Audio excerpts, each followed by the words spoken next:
जो जो दीपावलीच्या निमित्तानं काही खरेदी करत एक लक्षात घ्या, ती खरेदी करत असताना आपला पैसा, आपली खरेदी आणि आपल्यातला जो नफा भेटल तो फक्त आणि फक्त हिंदू माणसालाच झाला पाहिजे। अशा प्रकारची दीपावली आपण प्रत्येकाने साजरी करावी। हे वक्तव्य आहे अहिल्यानगर शहरचे आमदार संग्राम जगताप यांचं। पण ते एवढे कट्टर कधी झाले? राज्याचे उपमुख्यमंत्री आणि त्यांच्या पक्षाचे सर्वेसर्वा अजित पवार यांनी आम्ही त्यांना कारणे दाखवा नोटीस पाठवणार आहोत असं म्हटलं आहे। म्हणजे मी मारल्यासारखं करतो, तू लागल्यासारखं कर, अशी ही नोटीस आहे। कारण अजूनपर्यंत तरी अजितदादांनी त्यांच्यावर कुठलीही कारवाई केल्याचं दिसत नाही, अशा चर्चा आहेत। संग्राम जगतापांच्या हिंदुत्ववादी होण्याची गोष्ट आपण या व्हिडिओत पाहणार आहोत। याचाच आधार घेत राज्याच्या राजकारणात, विशेषतः पश्चिम महाराष्ट्रात हे हिंदू मुस्लिम कसं पेरलं जातंय आणि ते वाढतंय याचंही विश्लेषण करणार आहोत। नमस्कार, मी दिनेश आणि तुम्ही पाहताय महाराष्ट्र कट्टा।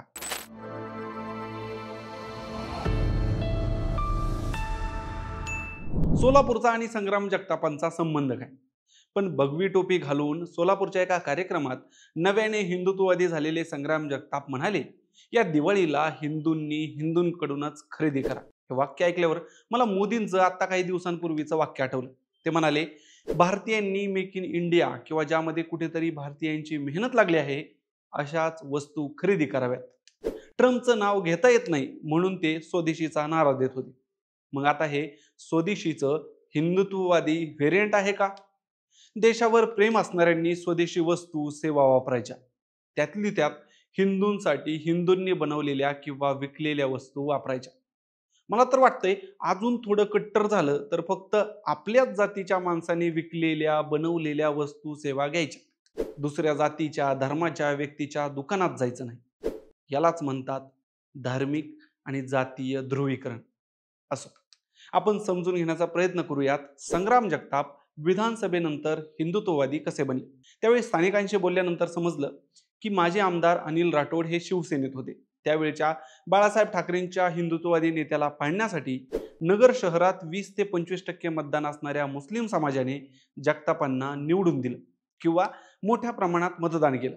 पण यावेळी लोकसभा आणि विधानसभेला मैदानात महायुतीकडून उतरलेल्या संग्राम जगताप आणि आधी सुजय विखेंना मुस्लिम समाजाचं मतदान झालं नाही। ते लोकसभेला लंकेंना झालं आणि विधानसभेला विभागले गेले। पण संग्राम जगतापांना जेवढं अपेक्षित होतं तेवढं ते झालं नाही। चर्चा तर अशीही आहे की मुस्लिम मतदानासाठी संग्राम जगतापांनी खूप पैसा वाटला, पण मधल्या मुस्लिम नेत्यांनीच तो हडप केला। या विधानाची पुष्टी महाराष्ट्र कट्टा करत नाही, पण जगतापांना अपेक्षित मुस्लिम मतदान झालं नाही हे खरं आहे। तरीही चांगलं लीड त्यांनी नगर शहरातून विखेंना आणि विधानसभेत स्वतःला मिळवलं। भाजप आणि त्यांच्यासोबत गेलेल्या पक्षांना मुस्लिम मतदार नाकारतात हा पॅटर्न त्यांना काही सहन झाला नाही।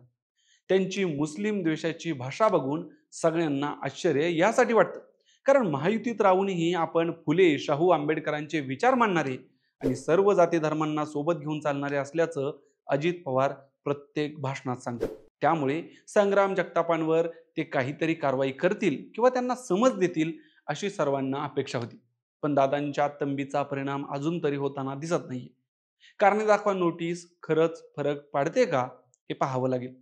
अशा वेळी देवेंद्र फडणवीसांचं एक वाक्य आठवतं की आम्ही अजितदादांनाही भगवं करू। यावेळी ही सुद्धा बातमी आठवते की खासदार सुनेत्राताई पवार या संघाच्या महिला विंगच्या एका कार्यक्रमाला उपस्थित राहिल्या होत्या, ज्याच्यावर प्रश्न विचारल्यावर दादा पत्रकारांवर भलतेच चिडले होते। हे झालं अहिल्यानगर आणि अजित पवार गटाचं। पण एक पॅटर्न विशेष करून पश्चिम महाराष्ट्रात हिंदू मुस्लिम मतांच्या धार्मिक ध्रुवीकरणाचा स्पष्ट संकेत देतोय। अहिल्यानगरमध्ये संग्राम जगताप, पिंपरी चिंचवडमध्ये महेश लांडगे आणि सांगलीत गोपीचंद पडळकर या पहिल्या दोन नेत्यांच्या राजकारणाची तरी गणितं कळतात। पण स्वतःला धनगर नेता म्हणून सादर करणारे गोपीचंद पडळकर, धनगर आरक्षणाच्या मागणीसाठी रान पेटवणारे पडळकर हिंदुत्ववादी नेते कसे झाले? अर्थात धनगर नेता हिंदुत्ववादी होऊ शकत नाही का? नक्कीच होऊ शकतो, पण त्यांचं धनगर आरक्षणाच्या मागणीचं ध्येय पूर्ण झालंय का?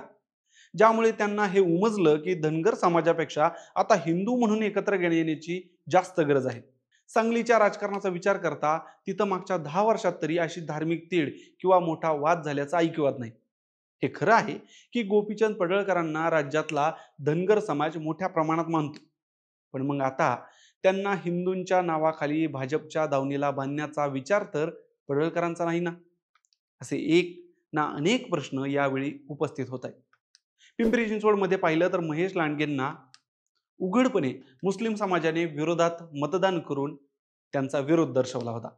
यानंतर अनधिकृत असलेल्या पिंपरी चिंचवड महानगरपालिकेत येणारी कुदळवाडी भुईसपाट करण्यात आली. याचं क्रेडिट स्वतः महेश लांडगेंनी पुढे येऊन घेतलं होतं.